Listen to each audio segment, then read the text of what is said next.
Match में 1 तीर से 2 निशाना साधा गया है, कुछ युवाओं को भी मनोरंजन किया गया और चुनावी कार्य किया गया, इस संबंध में आप क्या कहें? नहीं, देखिए, सबसे पहले तो यहाँ का स्थानीय लोगों को और जो मैच के जो भी अगुआ थे, जो भी मैच लोग खिला रहे हैं, जो 2 4 5 लड़के लोग हैं, उन लोगों सारे लोगों को मैं, बहुत युवा वर्ग के लोगों सारे लोगों को मैं धन्यवाद दूंगा कि भाई उन लोग इतना सुंदर मैच खिलाया। और हमारे देश में, हमारे प्रदेश में खिलाड़ियों की बहुत कमी है, तो अब बहुत अच्छी बात हुआ, बड़ा खुशी हुआ ये देख करके। और आगे जो आप बता रहे हैं, तो देखिए चुनावी मौसम है, चुनावी मौसम में तो होता ही रहता है, तो यहाँ के सारे लोग वैसे भी पहले से ही सारे लोग मन बना चुके हैं, इन लोगों को लालटेन जलाना है, तो इसमें तो कहीं दो राय है नहीं सर।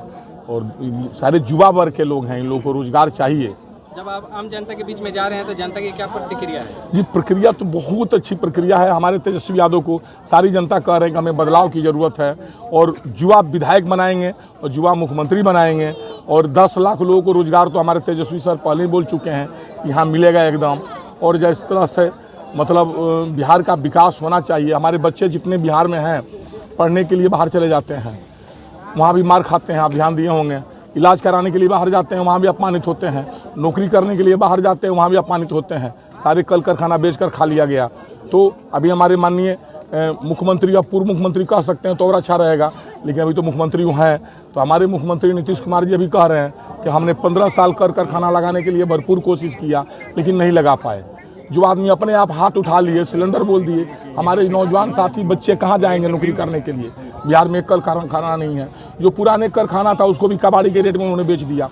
अब तेजस्वी सर जैसे ही मुख्यमंत्री बन रहे हैं, उसके 2 महीना के अंदर, 3 महीना के अंदर 80 चीनी मिली लगेगी बिहार में। हर जिला में 2 चीनी मिल की बात हो गई है। सिवान में भी 2 न्यू चीनी मिल लगेगी, उसमें पुरानी नहीं। और उसमें हम एक कोशिश करेंगे 1 चीनी मिल हमारे बड़हरिया विधानसभा में लगे, और जिसमें हमारे किसान साथी सबको फायदा हो। बड़हरिया के लिए क्या प्राथमिकता रहेगा? पहले अभी कह दिया आपको सर कि पहला प्राथमिकता यही रहेगी कि कोशिश करें कि हमारी फैक्ट्री जो लगे, sugar factory, 1 sugar factory Barharia विधानसभा में लगे। यहाँ पर कोई अच्छे विश्वविद्यालय नहीं है, लड़के पढ़ने के लिए बाहर जाते हैं, तो एक शैक्षणिक संस्था बहुत अच्छे यहाँ पर बड़हरिया में लगे, एवं हॉस्पिटल की अच्छी व्यवस्था हो। आप हॉस्पिटल व्यवस्था देखे होंगे कितना खराब है, तो अच्छा हॉस्पिटल एक बड़हरिया में हो। ये 3 सबसे बड़ी प्राथमिकता हमारी है। पार्टी के नेता हैं वो आप पे लगातार हमलावर हैं कि वो झारंग आए हुए हैं, झारंग को उखाड़ के फेंक देना है। अब उनको बोलना, देखिए सबसे बड़ी बात है कि वो जनता के ऊपर डिपेंड है। जनता किसको फेंकेगी, किसको रखेगी, जनता तो मन बना चुकी है। अब जनता की बात, जनता जनार्दन मालिक होता है, तो अब जनता की बात हम तो नहीं बोल पाएंगे। अब जनता किनको फेंकेगी वो तो उनको अपने आप लग रहा होगा। अपने मियाँ मिठू बनने से क्या फ़ायदा है? अब तो आप भी पत्रकार हैं, आप सर्वे करा कर देख सकते हैं। जनता है, जनता का मूड आप जान सकते हैं। कल भाजपा के नेता, भाजपा के जिला महामंत्री अनुरंजन मिश्रा ने कहा कि अगर MLC बच्चा पांडे जीतते हैं तो पाकिस्तान में पटाखा फूटेगा, इस संबंध में आप क्या कहेंगे? देखिए, उनका तो काम है दंगा भड़काने का, हमेशा उल्टा सीधा बतियाते रहते हैं। हमारे नसीम भाई जी मुखिया हैं बड़हरिया के, और नसीम भाई जब मुखिया बने तो गले मिलकर घूमने लगे, एकदम रात दिन उन्हीं के साथ रहते थे कि हमको ठीका ठंडा 10 रुपया दें। आप लोग उनके विषय में अगर पूछना है तो नसीम भाई से पूछ सकते हैं, मुखिया जी हैं, बता देंगे। उनको तो झगड़ा लगाना है, झगड़ा लोगों से अपने हिंदू मुस्लिम कर देना है, विवाद कर देना है। उनका मेन मकसद है, कोई पूछता तो उनको है नहीं। अब उनके विषय में ज़्यादा क्या कहना है? उनके पार्टी के नेता लोग कल आए थे, पता लगाइए। अभी तो जितना हमारे यहाँ पर लड़के जुटे हुए थे क्रिकेट में, इससे भी कम लोग वहाँ जुटे हुए थे। उनके हेलीकॉप्टर देखने के लिए आए, सब चले गए, घर चले गए। उनके प्रदेश अध्यक्ष आए थे और चले गए, तो उनकी क्या गिरना है? उनके सारे 8-9 नेता लोग उनको छोड़ दिया, पार्टी छोड़ कर निकल गया। जो महागठबंधन के उम्मीदवार हैं उनसे ज़्यादा कैंपेन आप कर रहे हैं। जी, देखिए, हमको 8 विधानसभा में कैंपेन कर रहे हैं, यही नहीं, हमको 8 विधानसभा में कैंपेन करना है। हमें जनता की चिंता है, क्योंकि बिहार के मुख्यमंत्री ने 15 साल तक बिहार को ठगा, और आज भी एकदम जात पात में उन्होंने बांट दिया। चाहे कोई जात हो भाई, उसको पहले नौकरी चाहिए, और जो मुख्यमंत्री पहले ही हाथ उठा लेके हम नौकरी नहीं देंगे। चुनाव में हमारे मुख्यमंत्री जी कभी लड़ नहीं सकते हैं, उनका पैर कांपता है चुनाव लड़ने में, वो डरते रहते हैं। और हम वो व्यक्ति हैं सर, हमने सरकार के अगेंस्ट में 2 बार चुनाव जीता है। बड़हरिया की जनता ने हमको अपना अमन चैन सौहार्द से हमको इतना प्रेम दिया कि हम 2 बार चुनाव जीते, 2014 सरकार के अगेंस्ट में, 2015 सरकार के अगेंस्ट में। और आज भी हम जितना हमलावर रहते हैं अपने जनता के प्रति, सरकार पर, उतना एक भी नेता का आप नाम बता दीजिए बिहार में जो उतना हमलावर हो, जिसका टिकट, जिसका जिसका टिकट कट जाता है ना वो जनता पार्टी का बुराई करता है। और मैं टूना पांडे इतना हिम्मत रखता हूं कि मैं 2014 से आज तक हमेशा सरकार से लड़ते आया हूं अपने जनता के भलाई के लिए, हमेशा लड़ता हूं। और आज इस बात की हमें बहुत दुख है कि आज मोहम्मद साहबुद्दीन साहब अगर बाहर रहते, वो MP रहते, तो सिवान की ये दुर्दशा नहीं होती जो आज दुर्दशा है। डॉक्टरों की क्या हाल है सो देख लीजिए, फीस क्या लेता है सो आप देख लीजिए। इसीलिए आप मैंने छोटे से छोटे लोगों से पूछिए कि सिवान की स्थिति कितना बदतर हो गई। हम 2014 से सरकार पर हमलावर रहते हैं और आज पार्टी में लोग कहता है कि हम NDA के हैं, NDA के लोग कहता है कि क्या नाम है राजद के हैं। मैं कहता हूं कि मैं जनता का हूं, जनता का प्रतिनिधि हूं, जनता का आवाज़ उठाऊं। और MLC पर रहते हुए हमको थोड़ा सिकन नहीं होता है सर, डर नहीं होता है। हम हमेशा आवाज़ उठाते रहते हैं, लड़ते रहते हैं, तो इसके लिए डरने की कोई बात हमको नहीं है। वो लोग नेता वैसे होते हैं कि जो पार्टी से टिकट नहीं मिलेगा तो पार्टी की बुराई करेंगे। और हमारी जनता हमारी मालिक है, हम जनता से डरते हैं, नेता से नहीं डरते हैं। और मुख्यमंत्री जी को आपके मार्फत हम कह रहे हैं, मुख्यमंत्री जी को आप अपने चैनल से किसी तरह भेजवाइए।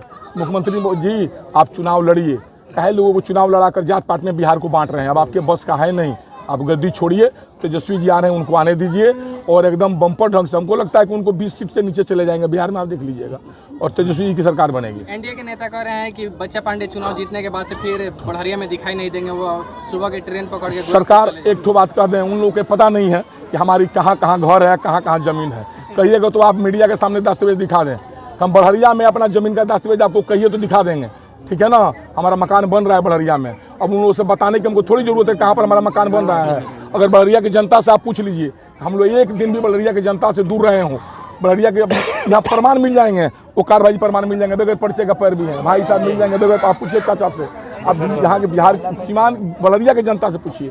हम हमेशा सारे लोगों के लिए दिन रात मेहनत करते रहते हैं। अब जिन युवाओं के प्रोग्राम में आए हैं, इन युवाओं के लिए आपका क्या प्लान है? देखिए, युवाओं से तो हाथ जोड़कर हम आग्रह किए हैं और सारे नौजवान युवा वर्ग के सारे साथियों से और हमारे अभिभावक लोगों से हाथ जोड़कर आग्रह किए हैं कि ये आप लोग का महान पर्व है और इस पर्व को आप जोड़िए कि रोजगार से जोड़ना है, हमको शिक्षा से जोड़ना है, स्वास्थ्य से जोड़ना है।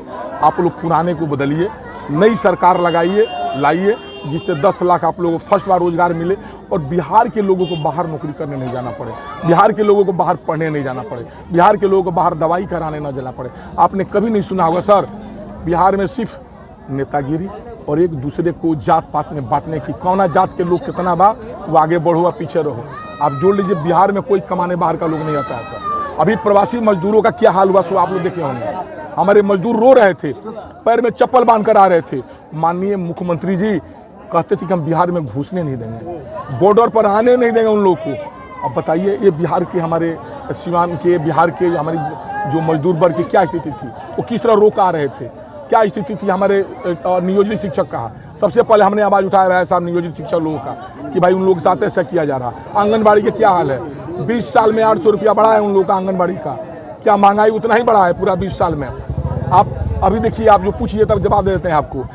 एक सांख्यिकी लोगों का क्या स्थिति है, सांख्यिकी लोगों का नहीं मिला आपका, अनुकंपा पर नौकरी नहीं मिला। अभी तेजस्वी सर अगर रहते तो ये सब कुछ नहीं होता, सारे लोगों को रोजगार रोजी मिल गया रहता।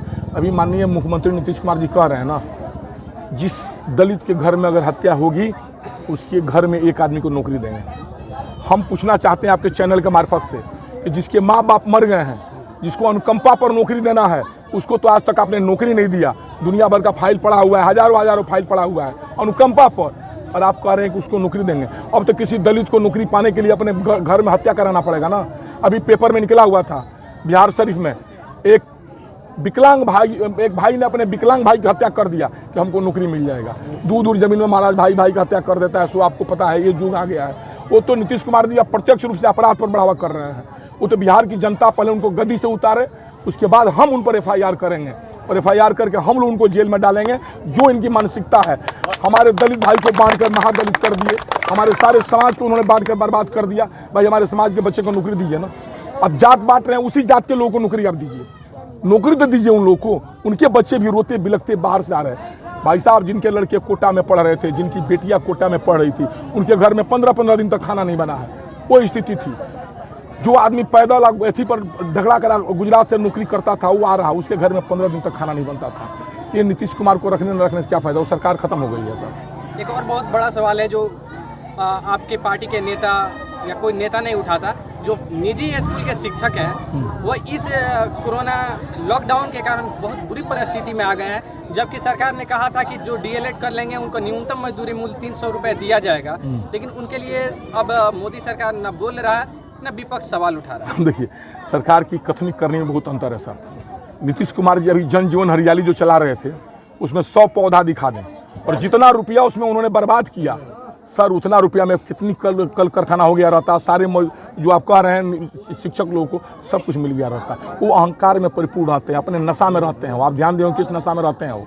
आप क्या कहेंगे उन नियोजित शिक्षकों को जिसमें मोदी जी ने कहा था कि जो डीएलएड कर लेंगे उनको 300 रुपये न्यूनतम मजदूरी मूल्य दिया जाएगा, अभी तक उनके लिए कोई विचार नहीं आ रहा है। किस मोदी जी के नाम ले रहे हैं सो बताइए हमको। प्रधानमंत्री। देखिए, हम क्यों मांगेंगे केंद्र से? हमारे पास इतनी संसाधन है, हम अपने लोगों को क्यों भिखमंगा बनाएंगे? एक बिहार सरकार को सोचना चाहिए। बिहार में तो मोदी है उप मुख्यमंत्री, बिहार में तो स्वास्थ्य मंत्री हैं, इनको सोचना चाहिए। हम केंद्र से क्यों मांगेंगे जी? और 300 रुपया कोई अनुदान मांगने की बात है? पढ़ लिख कर 300 रुपया अनुदान लेने के लिए हुए हैं क्या? हमको रोजगार चाहिए, हमको नौकरी चाहिए और बिहार सरकार को देना चाहिए। वो नहीं देकर हमारे मजदूरों को वो बेरोजगार कर रही है। यहाँ के लोगों को 300 रुपया में किसका पेट भर जाएगा सो बताइए। वो तो 300 रुपया अगर देंगे भी तो हम तो कहेंगे आप लोग नहीं लीजिएगा। कोई शिक्षक को नहीं लेना चाहिए। ये भीख लेने से क्या फायदा है? हमको भीख नहीं चाहिए, हमको मान सम्मान के साथ रोजगार चाहिए। भीख की क्या जरूरत है? अब उन शिक्षकों के लिए क्या कहेंगे? ये शिक्षक, देखिए सारे शिक्षक लोग, शिक्षक का हमेशा आवाज उठाते हैं। हमारा मोबाइल कभी आप चेक करिए, कभी मित्र हम दिखाएंगे आपको। सीतामढ़ी, दरभंगा, मोतिहारी, नवादा, जितने शिक्षक का हमको फोन आता है, हमको नहीं लगता है किसी ने वो लोग कहता है सर आप ही एक ऐसे आदमी जो हम लोग हमेशा आवाज उठाते रहते हैं। हम अभी कह रहे हैं कि अगर तेजस्वी जी की सरकार आप बनाइए और शिक्षक लोगों की भी जितनी समस्याएं हैं सारा समस्या दूर हो जाएगी। ये हमारी आपसे वादा कर रहे हैं, और वादा हम लोग गलत नहीं करते हैं। वो भी नौजुवक हैं, हम भी लोग भी नौजुवक हैं, और नौजुवकों के विषय में सोचेंगे भी। स्थानीय विधायक श्री श्याम बहादुर सिंह आप पे लगातार हमलावर हैं, उनके लिए आपकी क्या रणनीति है? वो उम्र से बुजुर्ग हो चुके हैं, उन पर कुछ कहना भी हमारे लिए अच्छी बात नहीं देगा। उनको क्या क्या वो कहते हैं, उनके शब्द को आप सर देखिए, आप लोग स्वयं मीडिया में देख ही रहे हैं। अब हम उतने बड़े अपने भाई तुल्य हैं, मित्र हैं, जो दोस्त हैं, चाहे नेता, उनको हम नहीं कुछ बोल सकते हैं सर। उनको बोलना हमारे लिए एक चीज़ और सर, सीवान में पूरा कैंपेनिंग आप कर रहे हैं राजद के लिए, सभी विधानसभा क्षेत्र। जी हाँ, 8 में कर रहे हैं। बढ़हरिया में भी राजद के कुछ उम्मीदवार जो है टिकट की आस में थे, टिकट नहीं मिला, इसलिए एक ही को मिलता है। अगर वो नाराजगी होकर अगर चुनाव लड़ रहे हैं तो क्या राजद परिवार उसको मनाने की कोशिश किया है? नहीं, बिल्कुल। देखिए हमारे जो भी मित्र हैं, आपके परिवार के सदस्य। हाँ, बिल्कुल, हम लोग मना भी रहे हैं और मान भी जाएंगे। ऐसे महागठबंधन में कहीं फूट नहीं है, ये आप मान के चलिए। आप 8 विधानसभा उठाइए, कहीं महागठबंधन में फूट नहीं है सर। 4 प्रत्याशी एनडीए के हैं पूरे सीवान जिला में सर, ठीक है, या 8 प्रत्याशी हैं और 16 प्रत्याशी उनके विरोधी हैं। आप देख लीजिए, तो फूट भी किस में है आप बताइए? हम लोग में फूट नहीं है, महागठबंधन में कहीं फूट नहीं है सर। एक चीज़ और बोला जा रहा है जी, जो गठबंधन हुआ है माले से, जो वर्षों से इस संघर्ष होता है राजद से, और उसी से गठबंधन हुआ है, आखिर इसका देखिए अभी व्यक्तिगत हित के विषय में नहीं हम लोग को सोचना है। अभी हम लोग को अपने राज्य हित में सोचना है। अभी अपने राज्य हित में हमको सोचना है कि हम अपने राज्य में कैसे बेरोजगारी दूर करें। तो इसीलिए राज्य हित के लिए सब कुछ सबको भूलना चाहिए, ये निश्चित मानिए आप। और हमेशा लड़ाई झगड़ा नहीं रहती है सर, तो राजहित में हमको सोचना है। फिर लोकसभा 2024 में आएगी, उसमें हमको राष्ट्रहित में भी सोचना है। आरजेडी के जो नेता बढ़हरिया विधानसभा में आरजेडी का झंडा वर्षों से ढोते रहे हैं, वो आपके भाई को टिकट मिलने से काफ़ी नाराज हैं, क्योंकि वो स्थानीय थे और यहाँ पे काम किए हैं। उनके लिए आपकी क्या योजना है? उनको आप कैसे संतुलित करेंगे? सर देखिए, इसमें कोई योजना नहीं होती है सर। आपको अपने भाई को मनाने के लिए क्या योजना करना है सर? आप अगर 2 भाई होंगे तो किसी न किसी मुद्दे पर दोनों भाई में खटपट होगी, आज कल होगी, लेकिन फिर परसों राय हो जाएगी सर। वो तो हमारे भाई हैं। में कुछ लोगों को कामयाब होंगे सर, हमारे वो लोग भाई हैं, उन लोगों से प्रयास करेंगे। एकदम प्रयास हम लोग कर ही रहे हैं। हम लोग नाराजगी है ये नहीं है, हमको नहीं लगता है कि हमारे किसी नेता से नाराजगी है सर। सारे लोग हमारे हैं। बंद किया जाए। धन्यवाद।